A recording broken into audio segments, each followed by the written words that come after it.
पिछले कुछ सालों में जिस मिनरल के बारे में वर्चुअली हर एक डॉक्टर, हर एक न्यूट्रिशन एक्सपर्ट से आप सुनेंगे वो है मैग्नीशियम। मैग्नीशियम की इंपॉर्टेंस हमारी बॉडी में कितनी ज्यादा है इसके बारे में बहुत कम लोग जानते हैं। इस पर्टिकुलर वीडियो में हम डिटेल में जानेंगे मैग्नीशियम एज अ मिनरल के बारे में, उसके यूजेस क्या हैं, क्यों उसकी बॉडी में आज की डेट में डेफिशिएंसी बहुत ज्यादा पाई जाती है और किस तरह से आप उस डेफिशिएंसी को होल फूड या सप्लीमेंट्स दोनों के थ्रू पूरा कर सकते हैं। जो वर्ड मैग्नीशियम है वो आया एक एंशिएंट ग्रीक सिटी के नाम से जिसका नाम था मैग्नीशिया, और वो इसलिए क्योंकि इस सिटी में बहुत large amount of magnesium carbonates के डिपॉजिट्स पाए जाते थे। मॉडर्न टाइम्स में जब magnesium as a element recognise भी नहीं हुआ था, उससे पहले से मैग्नीशियम के हेल्थ बेनिफिट बॉडी पे क्या होते हैं इसके बारे में काफी लोगों को पता था। सन 1618 में एक ब्रिटिश फार्मर जो एप्सम नाम की जगह पे रहते थे, उन्होंने कुआं खोदा ताकि जो उनके पास गायें थी उनके लिए पानी का वो प्रबंध कर सके, इंतजाम कर सके। और उन्होंने नोटिस करा कि जब गाय को यह पानी दिया गया तो उन्होंने उसे पीने से मना कर दिया क्योंकि इसका जो टेस्ट था वो थोड़ा सा बिटर और टार्टरी टेस्ट था। लेकिन उन्होंने एक फिनोमिनल चीज डिस्कवर करी कि इसी पर्टिकुलर पानी से जो ह्यूमंस और एनिमल्स हैं उनमें स्क्रैचेस, सोर्स या रैशेस वगैरह बहुत जल्दी हील हो रहे हैं। ऑफ कोर्स बहुत सारे लोगों ने इसे ट्राई किया और उनको सिमिलर रिजल्ट्स आए, जिसकी वजह से इस पानी का जो फेम था वो फैलने लगा और इवेंचुअली एप्सम जो था वो एक स्पा टाउन बन गया। लंदन और बाकी एरिया से यूके में लोग एप्सम की तरफ आने लगे और उसी समय के एक फिजिशियन थे जो लंदन में प्रैक्टिस करते थे जिनका नाम था नेहेमिया ग्रू। उन्होंने देखा कि इस पानी में जो सॉल्ट्स पाए जाते हैं उसमें एक लैक्सेटिव प्रॉपर्टी भी है, यानी वो पेट साफ करता है। और तब से लेकर आज तक इस पर्टिकुलर पानी से निकाले जाने वाला सॉल्ट था उसको फेमसली एप्सम सॉल्ट कहा जाता है। इनफैक्ट लेटर 17th सेंचुरी में एप्सम सॉल्ट एक बहुत ही फेमस मेडिसिनल ड्रग बन गया। अब लोगों को यह तो नहीं पता था कि इसके अंदर क्या एलिमेंट्स हैं, लेकिन लोगों को यह पता था कि यह हेल्थ और लॉन्जिविटी प्रोवाइड करता है। और एप्सम सॉल्ट और कुछ नहीं, हाइड्रेटेड मैग्नीशियम सल्फेट है, यानी मैग्नीशियम का एक सॉल्ट है। 1755 में एक स्कॉटिश केमिस्ट जोसेफ ब्लैक ने सबसे पहले मैग्नीशियम को एज एन एलिमेंट डिस्कवर किया और 1808 में सबसे पहले famous English chemist sir Humphry Davy ने मैग्नीशियम को इलेक्ट्रोलिसिस के थ्रू आइसोलेट करा, एक्सट्रैक्ट करा।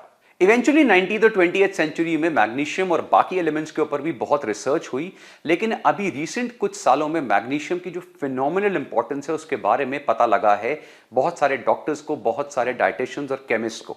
और उनको यह भी पता लगा है कि आज के समय में magnesium deficiency one of the most common deficiencies और इसके बहुत सारे रीजंस हैं। अगर हम बॉडी कंटेंट और आरडीए की बात करें या रिकमेंडेड डेली या डाइटरी अलाउंस की बात करें तो सिर्फ 4 मेटल्स ऐसे हैं जिन्हें मेजर मेटल्स कहा जाता है। उनमें है कैल्शियम, पोटेशियम, सोडियम और मैग्नीशियम। इनफैक्ट इन चारों हैवी मेटल्स में जितनी रिक्वायरमेंट मैग्नीशियम की है, जितना आरडीए मैग्नीशियम का है, वो बाकी तीनों से बहुत ज्यादा हाई है और जो ट्रेस मिनरल्स हैं उनसे तो बहुत ज्यादा हाई है। मैग्नीशियम हमारी बॉडी में इतना इंपॉर्टेंट क्यों है? क्योंकि बायोलॉजिकली मैग्नीशियम को एक क्रॉनिक रेगुलेटर कहा जाता है। एक ह्यूमन बॉडी में अप्रॉक्सीमेटली 37 ट्रिलियन सेल्स पाए जाते हैं और ये जो लिविंग सेल्स होते हैं इनको कंटिन्यूअस स्टिमुलस मिलते रहते हैं। For example signal to grow, divide या टू स्टार्ट या stop, making of certain bio components, immune response trigger करने के लिए, और ऐसे बहुत सारी चीजें होती है जिनके लिए कंटिन्यूअस सिग्नल्स जो हैं सेल्स को मिलते हैं। और ये हर एक सिग्नल बहुत इंपॉर्टेंट है। हर सिग्नल का सही तरीके से ट्रांसमिट होना, उसे प्रॉपरली पढ़ा जाना, उसे प्रॉपरली इंटरप्रेट करा जाना और उसे प्रॉपरली कम्युनिकेट करना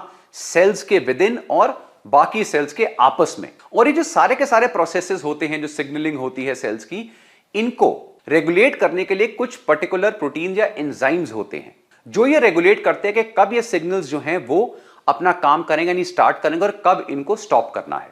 ऐसा माना जाता है कि अप्रॉक्सीमेटली 500 ऐसे एंजाइम्स हैं जिन्हें हम काइनेसिस कहते हैं, जो इन सारे के सारे सेलुलर फंक्शंस को रेगुलेट करते हैं। और इनमें से मैक्सिमम जो एंजाइम्स हैं उनको फंक्शन करने के लिए मैग्नीशियम की बहुत ज्यादा जरूरत होती है। और अगर मैग्नीशियम डेफिशिएंसी होगी तो आप देखेंगे किस तरह से ये जो एंजाइम हैं, जो काइनेसिस हैं, इनकी एक्टिविटी में प्रॉब्लम आएगी और इवेंचुअली जो ओवरऑल सेलुलर एक्टिविटी है, सेल कम्युनिकेशन है, सेल सिग्नलिंग है, उसमें प्रॉब्लम आएगी। यानी वर्चुअली ट्रिलियंस ऑफ सेल्स जो हैं वो मैग्नीशियम के ऊपर डिपेंडेंट हैं सही तरीके से काम करने के लिए। ह्यूमन बॉडी में मैग्नीशियम के बहुत सारे फंक्शंस हैं। हमारी बॉडी के बहुत सारे फंडामेंटल फंक्शंस जैसे कि muscle contraction, neuromuscular conduction, blood sugar control, heart contraction, blood pressure regulation, इसके अलावा bone development, overall energy production, DNA और आरएनए की सिंथेसिस और ऐसे मल्टीपल फंक्शंस हैं जो magnesium as a mineral play करता है हमारी बॉडी में। एक और बहुत इंपॉर्टेंट फंक्शन है मैग्नीशियम का, वो है इलेक्ट्रोलाइट बैलेंस मेंटेन करना।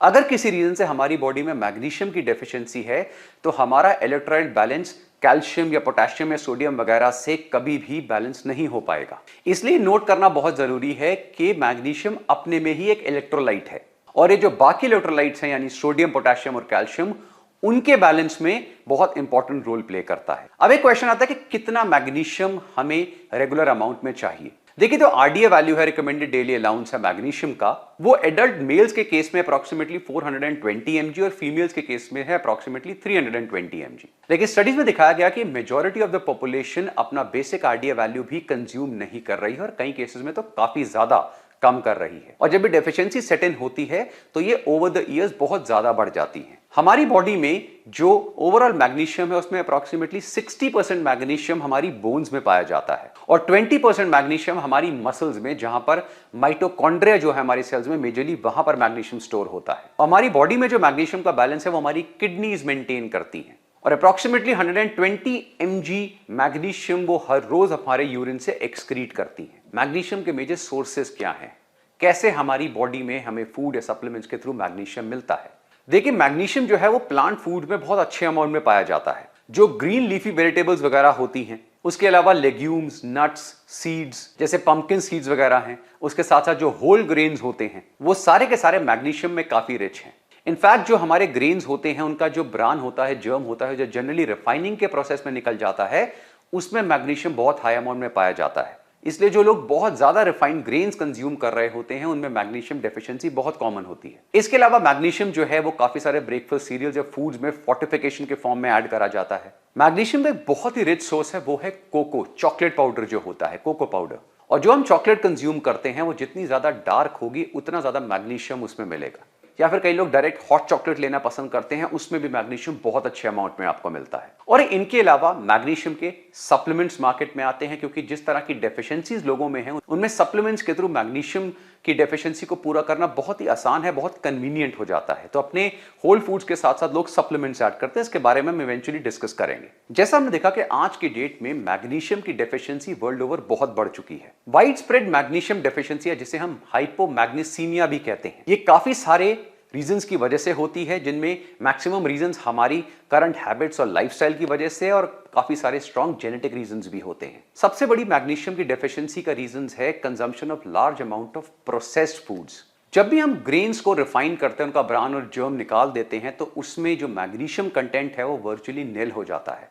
फॉर एग्जाम्पल, जब हम आटे से मैदा बनाते हैं उसे रिफाइन करके, तो ऑलमोस्ट 82% मैग्नीशियम खत्म हो जाता है। राइस के केस में 83%, स्टार्च के केस में 97% और व्हाइट शुगर के केस में ऑलमोस्ट 99% मैग्नीशियम जो है वो खत्म हो जाता है। अब यहां पर एक कंफ्यूजन भी आता है, क्योंकि जो ग्रेन्स होते हैं, होल ग्रेन्स वगैरह होते हैं, फाइब्रस फूड्स होते हैं, वो जनरली फाइटेट्स और ऑक्सलेट्स में भी बहुत रिच होते हैं, जो एंटी न्यूट्रिएंट्स हैं। तो ये मैग्नीशियम को हमारी बॉडी से लीच आउट भी करते हैं। लेकिन स्टडीज में दिखाया गया है कि जो मैग्नीशियम इन होल ग्रेन्स में मिलता है वो इस पर्टिकुलर प्रॉब्लम को कॉम्पनसेट कर देता है। इसलिए होल ग्रेन्स लेना हमेशा बेटर है, रादर देन ये सोच के कि जो ग्रेन्स हैं इनके अंदर फाइटेट्स वगैरह हैं, इसकी वजह से हमारे जो मैग्नीशियम कंटेंट है वो हमारी बॉडी में नहीं पहुंचेगा। जो हमारे सी और ओशंस होते हैं वो नेचुरल मैग्नीशियम के सबसे रिच सोर्सेज में से हैं, इसलिए जो सी सॉल्ट होता है वो मैग्नीशियम में बहुत रिच है। अगर हम चाहें तो हम रिफाइंड सॉल्ट की जगह सी सॉल्ट को अपनी डाइट में ऐड कर सकते हैं। अब ऑफ कोर्स ये सारी चीजें थोड़े थोड़े अमाउंट में जब हम करना शुरू करेंगे तो ऑटोमेटिकली एक बड़ी हैबिट बनती है। इसका मतलब ये नहीं है कि आप ज्यादा अमाउंट में सॉल्ट लेना शुरू करें, क्योंकि सॉल्ट आप किसी भी फॉर्म का लें, अल्टीमेटली एक्सेस अमाउंट में वो प्रॉब्लम करेगा। तो एम इज कि सॉल्ट को नॉर्मल अमाउंट में, मॉडरेट अमाउंट में कंज्यूम करते हुए सिर्फ उसका फॉर्म चेंज करना है। एक और रीजन आज की डेट में बहुत कॉमन है, स्पेशली यंग जनरेशन में, वो है सॉफ्ट ड्रिंक कंजम्पशन। और बिकॉज सॉफ्ट ड्रिंक्स जो हैं वो फॉस्फोरिक एसिड में, फॉस्फेट्स में बहुत रिच होती हैं, तो उसकी वजह से मैग्नीशियम डेफिशिएंसी होना बहुत कॉमन है, क्योंकि फॉस्फेट डायरेक्टली मैग्नीशियम एब्जॉर्प्शन को हिंडर करते हैं, उसे कम करते हैं। ऑल्सो जो हमारी कुकिंग मेथड्स हैं, बहुत एक्सट्रीम अमाउंट ऑफ हम कुक करते रहते हैं फूड को, उसमें भी मैग्नीशियम और बहुत सारे मिनरल्स कम हो जाते हैं। अनदर कॉमन रीजन है जो डेफिशिएंसी ऑलरेडी बहुत कॉमन है, वो है विटामिन डी। हमने स्टडी में देखा है कि 80 to 90% पीपल इंडिया में और world over vitamin D deficiency से सफर कर रहे हैं। और विटामिन डी और मैग्नीशियम एक दूसरे को कॉम्प्लीमेंट करते हैं, यानी अगर विटामिन डी की डेफिशिएंसी है तो कैल्शियम भी एब्जॉर्ब नहीं होगा, मैग्नीशियम भी एब्जॉर्ब नहीं होगा, और अगर मैग्नीशियम की डेफिशिएंसी है तो फिर विटामिन डी की एब्जॉर्प्शन में प्रॉब्लम आएगी। इसलिए ये सारी की सारी डेफिशिएंसीज हमें साथ लेके चलनी पड़ती हैं। ऐसा नहीं है कि हम मैग्नीशियम के सप्लीमेंट तो ले रहे हैं लेकिन विटामिन डी में बॉडी डेफिशिएंट है तो आपका मैग्नीशियम प्रॉपर्ली एब्जॉर्ब ही नहीं होगा। इसके अलावा काफी सारी ऐसी मेडिकेशंस होती हैं, काफी सारी एंटीबायोटिक्स, एंटासिड्स, हाइपरटेंसिव ड्रग्स, ये सारे के सारे मैग्नीशियम की एब्जॉर्प्शन को डिमिनिश करते हैं। ऐसा कहा जाता है कि जो ओवरऑल सॉइल है उसमें ही मैग्नीशियम और बहुत सारे मिनरल्स डेफिशिएंट हो चुके हैं। और उसका रीजन ये है कि काफी सारे ऐसे पेस्टिसाइड्स हैं जो मैग्नीशियम को सॉइल से लीच करते हैं, जिसकी वजह से ओवरऑल सॉइल में मैग्नीशियम की अब डेफिशिएंसी हो चुकी है। तो अगर हम होल ग्रेन्स भी कंज्यूम कर रहे हैं तो ये होल ग्रेन्स ऑर्गेनिक अगर नहीं है, उनमें पेस्टिसाइड्स बहुत ज्यादा यूज हो रहे हैं, तो उनमें जो मैग्नीशियम का अमाउंट है वो नॉर्मल ऑर्गेनिक होल ग्रेन से कम होगा। जिन लोगों को इंसुलिन रेजिस्टेंस या टाइप 2 डायबिटीज है उनमें यूरिन के थ्रू मैग्नीशियम ज्यादा एक्सक्रीट होता है तो उनमें डेफिशिएंसी बहुत ज्यादा होती है। सिगरेट स्मोकिंग एक डायरेक्ट रीजन है मैग्नीशियम डेफिशिएंसी का। एजिंग के साथ साथ magnesium deficiency as much as 30% reduce हो जाती है। तो मैग्नीशियम की सप्लीमेंटेशन सिर्फ यंगर एजेस में ही नहीं, ओल्डर एज में और ज्यादा जरूरी है। अगर आप किसी तरह के गैस्ट्रोइंटेस्टाइनल प्रॉब्लम से सफर कर रहे हैं, जैसे chronic diarrhoea, coeliac disease, pancreatitis, leaky gut syndrome, IBS, इन सारे केसेस में मैग्नीशियम की एब्जॉर्प्शन जो है वो कम होती है। प्रेगनेंसी और लैक्टेशन के केसेस में मैग्नीशियम की डेफिशिएंसी होना बहुत कॉमन है। अगर कोई इंडिविजुअल किसी तरह की किडनी इश्यू से सफर कर रहा है तो भी मैग्नीशियम डेफिशिएंसी हो सकती है। जो लोग बहुत एक्सट्रीम डाइटिंग करते हैं, starvation diets, very low calorie diets, उनमें मैग्नीशियम ही नहीं बहुत सारे मिनरल्स और विटामिन्स की डेफिशिएंसीज होती हैं। जिस तरह से सिगरेट स्मोकिंग मैग्नीशियम की डेफिशिएंसी के बहुत मेजर रीजंस है, उसी तरह अल्कोहल कंजम्पशन भी मैग्नीशियम डेफिशिएंसी के एक बहुत मेजर डायरेक्ट रीजन है। अल्कोहल कंजम्पशन के बाद यूरिनरी लॉसेस जो होते हैं मैग्नीशियम के वो बहुत बढ़ जाते हैं और स्टडीज में देखा गया है कि as high as 90 to 357% magnesium body से लूज होता है अल्कोहल कंजम्पशन के बाद, स्पेशली जब अल्कोहल आप ज्यादा अमाउंट में कंज्यूम करते हैं और जब हम यूरिनेट करते हैं उसके बाद, तो उस समय मैग्नीशियम डेफिशिएंसी बहुत बढ़ जाती है। Another problem is high amount of zinc intake. देखिए कोई भी मिनरल जब आप कंज्यूम करते हैं तो बाकी मिनरल्स और विटामिन का भी ध्यान रखना होता है। फॉर एग्जांपल अगर हम जिंक कंज्यूम कर रहे हैं, लेट्स हम सप्लीमेंटल फॉर्म में कर रहे हैं, तो मेक श्योर कि मैग्नीशियम भी आप सप्लीमेंटल फॉर्म में एडिक्वेट अमाउंट में कंज्यूम करें, अदरवाइज इंबैलेंस होगा और उससे फिर मैग्नीशियम डेफिशिएंसी इंक्रीज होगी। स्टडीज में मैग्नीशियम डेफिशिएंसी को प्रोटीन के साथ भी डायरेक्टली लिंक करा गया है। Low protein intake has been linked directly with magnesium deficiency. एक और बहुत इंपॉर्टेंट मेटल है जिसके बारे में काफी लोग अब वॉर्न करते हैं टॉक्सिसिटी को लेकर, वो है एल्यूमिनियम। और हम देखेंगे एल्यूमिनियम जो है वो बहुत सारे सोर्सेज से हमारी बॉडी में एंटर करता है, चाहे वो लो क्वालिटी डिओड्रेंट्स वगैरह के थ्रू हो या और भी मेथड्स के थ्रू हो। तो एल्यूमिनियम जो है वो मैग्नीशियम को चलेट करता है। मैग्नीशियम डेफिशिएंसी का एक मेजर रीजन है। इनफैक्ट एल्यूमिनियम जो है वो मैग्नीशियम डेफिशिएंसी को 5 फोल्ड बढ़ा देता है। जो विटामिन डायरेक्टली मैग्नीशियम से लिंक्ड है, उसकी डेफिशिएंसी से लिंक्ड है, वो है विटामिन B6। अगर आपकी बॉडी में विटामिन B6 की डेफिशिएंसी है तो मैग्नीशियम डेफिशिएंसी भी होगी। इसलिए जो बड़ा फेमस सप्लीमेंट आता है ZMA, उसमें जिंक, मैग्नीशियम और विटामिन B6 ऐड करा जाता है। अब ये तो थे रीजंस मैग्नीशियम डेफिशिएंसी के, लेकिन अगर हमारी बॉडी में मैग्नीशियम डेफिशिएंसी होती है तो वो कितनी डेंजरस हो सकती है। सबसे पहला इफेक्ट आता है बोन्स। जैसे हमने देखा अप्रोक्सीमेटली 60% मैग्नीशियम हमारी बॉडी में हमारे बोन्स में पाया जाता है। और अगर मैग्नीशियम डेफिशिएंसी हमारी बॉडी में हो रही है तो हमने देखा कि उससे विटामिन डी एब्जॉर्ब नहीं होगा और उससे फिर डायरेक्टली कैल्शियम एब्जॉर्ब नहीं होगा, जो डायरेक्टली ऑस्टियोपेनिया यानी बोन लॉस और इवेंचुअली ऑस्टियोपोरोसिस की तरफ लीड करेगा। प्रेगनेंसी के समय मैग्नीशियम की डेफिशिएंसी बहुत कॉमन है और ये प्रॉब्लमैटिक भी हो सकती है। इसलिए मैक्सिमम प्रेगनेंसी केसेस में गायनेकोलॉजिस्ट जो हैं वो फीमेल्स को मैग्नीशियम सप्लीमेंटेशन देती हैं। प्रेगनेंसी के समय जो हाइपरटेंसिव डिसऑर्डर्स होते हैं, जिन्हें हम प्री एक्लैम्सिया, एक्लैम्सिया कहते हैं, वो बहुत डेंजरस होता है और वो कंट्रोल करना हर गायनेकोलॉजिस्ट की सबसे बड़ी प्रायोरिटी रहती है। और मैग्नीशियम सबसे कॉमन सप्लीमेंट है प्री एक्लैम्सिया, एक्लैम्सिया के केसेस में जो गायनेकोलॉजिस्ट आपको देंगे उसे ट्रीट करने के लिए। मैग्नीशियम का डायरेक्ट लिंक माइग्रेन से भी स्टडीज में करा गया है। One of the major reasons migraine जो ट्रिगर होता है काफी सारे लोगों में, वो मैग्नीशियम डेफिशिएंसी की वजह से होता है। अमेरिकन एकेडमी ऑफ न्यूरोलॉजी और अमेरिकन हेडेक सोसाइटी ने एक साथ कंक्लूड करा है कि मैग्नीशियम जो है वो माइग्रेन के केसेस में बहुत हेल्पफुल होता है। और जिन लोगों को माइग्रेन अटैक्स होते हैं उनको approximately 400 to 600 mg magnesium daily लेने के लिए रिकमेंड करा जाता है, स्पेशली सप्लीमेंटल फॉर्म में। जैसे हमने देखा कि मैग्नीशियम जो है वो हमारे एनर्जी मेटाबॉलिज्म में एक मेजर रोल प्ले करता है, इसलिए मेटाबॉलिक सिंड्रोम को प्रिवेंट करने के लिए मैग्नीशियम बहुत इंपॉर्टेंट मिनरल है। स्टडी में दिखाया गया कि डायबिटीज के इंसिडेंस ऑलमोस्ट 47% रिड्यूस हो जाते हैं अगर मैग्नीशियम इंटेक हायर है। मैग्नीशियम जो हमारे ब्रेन में हार्मोन होता है सेरोटोनिन, जिसे हम हैप्पी हार्मोन भी कहते हैं, उसकी प्रोडक्शन में डायरेक्ट रोल प्ले करता है। और अगर आपकी बॉडी में मैग्नीशियम डेफिशिएंसी है तो ये डिप्रेशन या एंजाइटी वगैरह की प्रॉब्लम्स का रीजन बन सकता है और इस पे स्टडीज बहुत स्ट्रांग हैं। इसके अलावा एडिक्वेट मैग्नीशियम का लिंक इनवर्सली प्रोपोर्शनल दिखाया गया है बहुत तरह के कैंसर्स से, जिसमें कोलोरेक्टल कैंसर जो है उसके ऊपर बहुत स्ट्रांग रिसर्च है मैग्नीशियम को लेके। जो हमारे हार्ट के अंदर हमारी आर्टरीज में प्लाक जमा हो जाता है, जिसे हम एथेरोस्क्लेरोसिस भी कहते हैं, उसकी डेवलपमेंट में स्टडी में दिखाया गया कि मैग्नीशियम डेफिशिएंसी एक बहुत इंपॉर्टेंट रोल प्ले करती है। एक मेटा एनालिसिस स्टडी में दिखाया गया कि अगर मैग्नीशियम इनटेक हम अप्रॉक्सीमेटली 200 mg पर डे के हिसाब से इंक्रीज कर देते हैं तो कोरोनरी हार्ट डिजीज का जो रिस्क है वो 22% कम हो जाता है। और इसी तरह जब हम हार्ट की बात करते हैं तो ब्लड प्रेशर कंट्रोल में मैग्नीशियम का बहुत इंपॉर्टेंट रोल है। अगर आप हाइपरटेंशन से सफर कर रहे हैं तो मेक श्योर कि आपका मैग्नीशियम इंटेक एडिक्वेट है। आप चाहे उसे फूड से लें या सप्लीमेंट से लें, लेकिन मैग्नीशियम इंटेक पूरा होना बहुत जरूरी है। एडिक्वेट मैग्नीशियम का लिंक किडनी स्टोन से भी बहुत स्ट्रांग तरीके से करा गया है। मैक्सिमम जो स्टोन्स होते हैं किडनी में वो ऑक्सलेट्स के बने होते हैं और जो मैग्नीशियम होता है वो इन ऑक्सलेट से बाइंड करके इनको निकाल देता है, जिससे जो कैल्शियम ऑक्सलेट स्टोन्स होते हैं उनकी फॉर्मेशन कम हो जाती है और किडनी स्टोन्स का जो रिस्क है वो कम हो जाता है। जैसे हम देखा कि मैग्नीशियम का डायरेक्ट लिंक हमारे ब्रेन के बहुत सारे इश्यूज में है, चाहे हम डिप्रेशन की बात करें या हम माइग्रेन्स की बात करें। इसके अलावा मल्टीपल तरह के डिफरेंट हेडेक्स, जनरल फटीग, बच्चों में जो ADHD होता है, attention deficit hyperactivity disorder, इन सब में मैग्नीशियम का डायरेक्ट लिंक है। एडिक्वेट मैग्नीशियम इंटेक से जो पीरियड्स के समय पेन होते हैं, मूड स्विंग वगैरह होते हैं, वो काफी हद तक कंट्रोल हो जाते हैं। एक बहुत स्ट्रांग लिंक मैग्नीशियम का जिसके बारे में मैक्सिमम लोग आप जानते हैं वो है स्लीप से रिलेटेड। मेलेटोनिन आपकी स्लीप में बहुत इंपॉर्टेंट रोल प्ले करता है और बहुत सारे लोग आजकल स्लीप को इंप्रूव करने के लिए या तो डायरेक्ट मैग्नीशियम सप्लीमेंट या उसको किसी और इंग्रेडिएंट के साथ कंबाइन करके लेते हैं। इससे उनकी स्लीप में बहुत बेनिफिट आता है। जो स्लीप है उसकी एफिशिएंसी बढ़ती है, मोर रेस्टफुल स्लीप आती है। मैग्नीशियम का डायरेक्ट लिंक हमारे टेस्टोस्टेरोन लेवल से भी करा गया है। स्टडी में दिखाया गया है कि मैग्नीशियम सप्लीमेंटेशन हमारे फ्री और टोटल टेस्टोस्टेरोन को ऑप्टिमाइज करने में बहुत हेल्पफुल मिनरल है।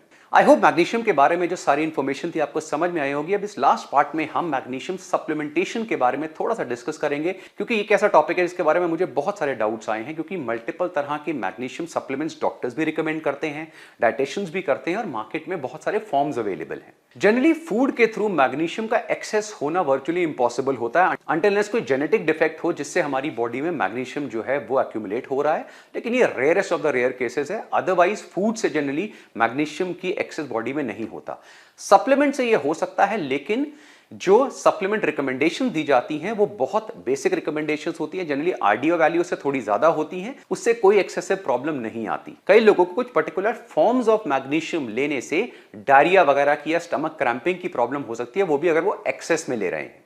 लेकिन जनरली कोई भी सप्लीमेंटेशन एक्सेस में आप लेंगे वो प्रॉब्लम करेगी, इसलिए सप्लीमेंटेशन को हमेशा रिकमेंडेड डोजेज के हिसाब से लिया जाता है। काफी सारे एंटासिड्स होते हैं, लैक्सेटिव्स होते हैं जिनमें मैग्नीशियम का यूज किया जाता है और इनमें मैग्नीशियम बहुत हाई अमाउंट में पाया जाता है, कईयों में तो as high as 5000 mg per day के हिसाब से। यहां पर आपको बहुत केयरफुल रहना है क्योंकि ये टॉक्सिक हो सकते हैं। अगर मैग्नीशियम टॉक्सिसिटी किसी को होती है तो ब्लड प्रेशर का लो होना, नोजिया, वॉमिटिंग, डिप्रेशन और लेथार्जी, बॉडी में यूरिन का रिटेन होना, muscle weakness, extreme fatigue, irregular heart beat, breathing में डिफिकल्टी, और अगर बहुत ज्यादा एक्सेसिव टॉक्सिसिटी हो रही है तो फिर हार्ट फेलियर या किडनी फेलियर भी हो सकता है। बट देन ये बहुत रेयर केसेस होता है, ऐसी जनरली कोई एज सच केस स्टडीज नहीं है अनटिल कोई इंडिविजुअल बहुत हाई अमाउंट ऑफ मैग्नीशियम को बिना सोचे समझे ले रहा है, और वो तो फिर किसी भी चीज को इतने एक्सेस में आप लेंगे तो प्रॉब्लम होगी। इनफैक्ट इसका ऑपोजिट ट्रू है अगर सप्लीमेंटेशन को सही तरीके से लिया जाए। एक स्टडी में दिखाया गया कि अगर हम daily 500 mg magnesium supplemental form में ले रहे हैं तो इसमें 4 हफ्ते के अंदर अंदर जिन लोगों को मैग्नीशियम सप्लीमेंटेशन दी गई उन सब में मैग्नीशियम डेफिशिएंसी खत्म हो चुकी थी। अगर हम मैग्नीशियम सप्लीमेंट्स में मैग्नीशियम के फॉर्म की बात करें तो बहुत सारे फॉर्म्स ऑफ मैग्नीशियम अवेलेबल है। Magnesium acetate, carbonate, magnesium chloride, gluconate, magnesium salts of citric acid, magnesium lactate, magnesium oxide, magnesium citrate, magnesium sulphate, इसके अलावा magnesium glycinate, magnesium bisglycinate, magnesium malate, magnesium pyruvate और भी बहुत सारे तरह के magnesium के फॉर्म्स अब मार्केट में अवेलेबल हैं। अब एक चीज आप समझिए कि जब भी आप एक सप्लीमेंट लेबल पढ़ते हैं उसके पीछे अगर लिखा होता है लेट्स से मैग्नीशियम ऑक्साइड या मैग्नीशियम ग्लाइसिनेट, इसका मतलब ये नहीं है वो मैग्नीशियम का वेट है, वो उस पूरे सॉल्ट का वेट है। जो अमाउंट ऑफ मैग्नीशियम उसके अंदर होता है जो एक्चुअली में बॉडी में एब्जॉर्ब होगा वो काफी कम होता है, जिसे हम एलिमेंटल मैग्नीशियम कहते हैं। जनरली सप्लीमेंट में सबसे कॉमन और चीपेस्ट फॉर्म ऑफ मैग्नीशियम जो यूज किया जाता है वो मैग्नीशियम सिट्रेट होता है। ये वाटर सॉल्युबल फॉर्म है तो कोई एक्सेस का ऐसा प्रॉब्लम नहीं आता, यूरिन से निकल जाता है और इसकी बायोअवेलेबिलिटी एब्जॉर्प्शन भी अच्छी रहती है, अराउंड 25 to 30% हाई होती है बाकी फॉर्म्स ऑफ मैग्नीशियम से। एक और बेटर फॉर्म है वो है मैग्नीशियम मैलेट, और जो फॉर्म आज की डेट में सबसे ज्यादा यूज किया जा रहा है जो हमारे ब्रांच के सप्लीमेंट में हम यूज करते हैं वो है मैग्नीशियम ग्लाइसिनेट, जहां पर मैग्नीशियम को अमीनो एसिड ग्लाइसिन के साथ अटैच करके मैग्नीशियम ग्लाइसिनेट बनाया जाता है। और बेस्ट पार्ट यह है कि मैग्नीशियम ग्लाइसिनेट बहुत इजीली एब्जॉर्ब होता है, इसकी बायोअवेलेबिलिटी बहुत अच्छी है और ये एक कामिंग इफेक्ट भी देता है। वीडियो एंड करने से पहले मैं मैग्नीशियम के जो सप्लीमेंट्स है उसकी कंफ्यूजन दूर करना चाहूंगा। हमारे जो ब्रांड्स हैं मैंगो हर्ब नेचुरल टीन, इसके अंदर ऑलरेडी हमने मैग्नीशियम से रिलेटेड सारे सप्लीमेंट्स आप लोगों के लिए अवेलेबल कराए हैं और वो भी बेस्ट फॉर्म में। और इसमें प्राइमरीली 4 ऑप्शंस आपके पास अवेलेबल हैं। सबसे पहला सप्लीमेंट है नेचुरल टीन का मैग्नीशियम ग्लाइसिनेट। तो अगर कोई भी इंडिविजुअल सिर्फ मैग्नीशियम लेना चाहता है, उसका बेस्ट फॉर्म ग्लाइसिनेट फॉर्म में लेना चाहता है, तो नेचुरल टीन का जो मैग्नीशियम ग्लाइसिनेट है वो आपके लिए अवेलेबल है। जो सेकंड सप्लीमेंट है वो है नेचुरल टीन का ZMA, जो बहुत ही कन्वेंशनल सप्लीमेंट है, काफी डिकेड से लिया जा रहा है, जिसमें जिंक, मैग्नीशियम और विटामिन B6 तीनों आ जाते हैं, तो आप ये भी ले सकते हैं। अगर हम मैंगो हर्ब्स में आते हैं तो हमारे पास मैग्नीशियम को लेके 2 मेजर सप्लीमेंट्स हैं। एक है बहुत ही फेमस बोन प्रो, जिसके अंदर बोन से रिलेटेड सारे के सारे विटामिन और मिनरल्स आपको एडिक्वेट अमाउंट और फॉर्म में मिल जाते हैं। फॉर एग्जांपल बोन प्रो में calcium citrate, vitamin D3, vitamin K2, MK7, magnesium glycinate और सिसस या जिसे हड़जोड़ कहते हैं, सारे इंग्रेडिएंट्स आपको मिल जाएंगे। तो अगर आप स्पेसिफिकली अपनी बोन हेल्थ के लिए लेना चाहते हैं जिसमें आपको एडिक्वेट मैग्नीशियम भी मिल जाए तो फिर आप बोन प्रो ले सकते हैं। और जो चौथा सप्लीमेंट है वो है again very famous sleep pro. Sleep pro में melatonin, magnesium glycinate, sarpagandha, jatamansi, valerian root और L-थियोनिन जैसे इंग्रेडिएंट्स डाले हैं जो आपकी स्लीप को इंप्रूव करने में एक बहुत ही फिनोमिनल सप्लीमेंट है। अब इन चारों में से जो भी सप्लीमेंट आप लेना चाहें अपनी नीड्स के लिए आप ले सकते हैं। इन सब के लिंक भी मैं नीचे डिस्क्रिप्शन में दे दूंगा, आप परचेज कर सकते हैं। अगर आप मेरा कोड VSTOPID यूज करेंगे तो इन सब पे आपको एक अमेजिंग डिस्काउंट मिलेगा। अगर आपको फिर भी कंफ्यूजन है कि आपके लिए या आपकी फैमिली में किसी को ये चाहिए उसके लिए कौन सा बेस्ट रहेगा, तो आप मुझे कमेंट सेक्शन में पूछ सकते हैं। और ऐसी बहुत सारे अमेजिंग वीडियोस के लिए देखते रहिए VSTOPID।